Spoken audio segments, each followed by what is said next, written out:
ले भाई इतिहास के कुछ प्रमुख युद्ध के इतिहास के कुछ प्रमुख युद्ध है जो भाई हर बार पेपर में पूछ लिए जाते हैं, किसी न किसी पेपर में किसी न किसी युद्ध के बारे में जरूर पूछ लिया जाता है। तो भाई इसी के साथ आज इतिहास के प्रमुख युद्ध बता दिया भाई हमने, एक दो बढ़िया बढ़िया जो पेपर में हर बार पूछे लिए जा रहा। भाई देखो 712 में किसने, मोहम्मद बिन कासिम ने 712 में सफल आक्रमण किया। और 261 में क्या करा था भाई, अशोक ने कलिंग विजय की थी। उसके बाद गजनवी, देखो गजनवी ने क्या करा था भाई, गजनवी ने 1000 से लेकर 1027 यानी 1000 से लेकर 1030 तक भारत पर लगभग 17 आक्रमण किए। गजनवी का कार्यकाल कहीं भाई 997 भी लिखा, कितना 997 से 1030, कितना 1030 माना जाता है भाई। 997 से लेकर 1030 मोहम्मद गजनवी का कार्यकाल माना जाता है। 1000 से लेकर 1030 तक मोहम्मद गजनवी ने भारत पर 17 बार आक्रमण करने का काम किया था।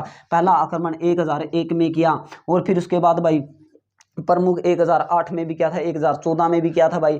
फिर 1025 में प्रमुख आक्रमण किया था भाई, जो सोमनाथ मंदिर को लूटने का काम किया था। 1025 में सोमनाथ मंदिर को लूटने का काम मोहम्मद गजनवी ने किया। 1027 में जाटों के साथ युद्ध किया भाई, जाटों ने मोहम्मद गजनवी को के 1027 में मोहम्मद गजनवी ने जाटों के साथ युद्ध किया। जाटों ने मोहम्मद गजनवी को बहुत ही गहरी घात पहुंचाने की कोशिश की और 1030 में मोहम्मद गजनवी की मृत्यु हो जाती है भाई। 1030 में मोहम्मद गजनवी की मृत्यु हो जाती है। इसके बाद आते हैं गोरी। मोहम्मद गोरी ने 1191 में पृथ्वीराज चौहान पर हमला किया भाई। किस पे, पृथ्वीराज चौहान पर। इस युद्ध में 1191 के युद्ध में नितराइन की प्रथम लड़ाई में किसकी, गोरी की हार हो जाती है और पृथ्वीराज चौहान की जीत हो जाती है। इसी के साथ साथ ये पुनः आक्रमण करते हैं कौन, गोरी। 1192 की लड़ाई में गोरी की जीत हो जाती है और पृथ्वीराज चौहान की हार हो जाती है। तीसरा युद्ध क्या करता है गोरी, किसके साथ करता भाई, तीसरा युद्ध करता भाई किसका, सॉरी, चंदावर का युद्ध। चंदावर का युद्ध में क्या होता है, चंदावर का युद्ध में भाई गोरी की जीत हो जाती है और जयचंद की हार हो जाती है। चंदावर का युद्ध कब हुआ था भाई,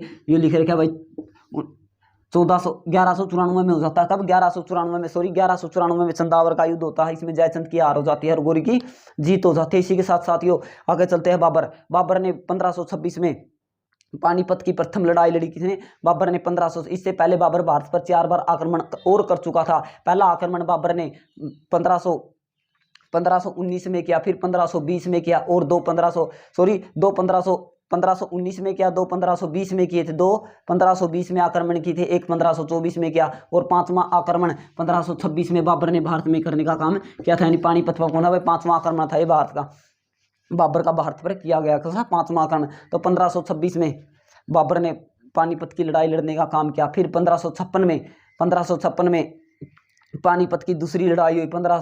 1761 में, कब, 1761 में पानीपत की तीसरी लड़ाई हुई। इसी के बाद साथियों 1739 में करनाल का युद्ध होता है। करनाल का युद्ध 1739 में हुआ और नादिर शाह का आक्रमण 1748 में हुआ था भाई। कब, 1748 में नादिर शाह का आक्रमण हुआ। बोडीवोस का युद्ध भाई 1760 में हुआ।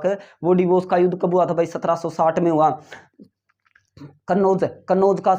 कन्नौज का युद्ध भाई, देखो कन्नौज का युद्ध 1540 में हुआ और 1539 में किसका भाई, चौसा का युद्ध हुआ था। इसी के साथ साथ ये हमारे बहुत ही महत्वपूर्ण युद्ध थे। और 1576 में हल्दी घाटी का युद्ध हुआ था भाई। 1857 में था 1857 की क्रांति हुई थी। ये बहुत ही महत्वपूर्ण थे भाई भारत के। तो साथियों ये जरूर कर लियो भाई, पेपर में इनमें कोई ना कोई छप जरूर देगा, ठीक है भाई। तो इसी के साथ साथियों हमारा टॉपिक चला हुआ भाई।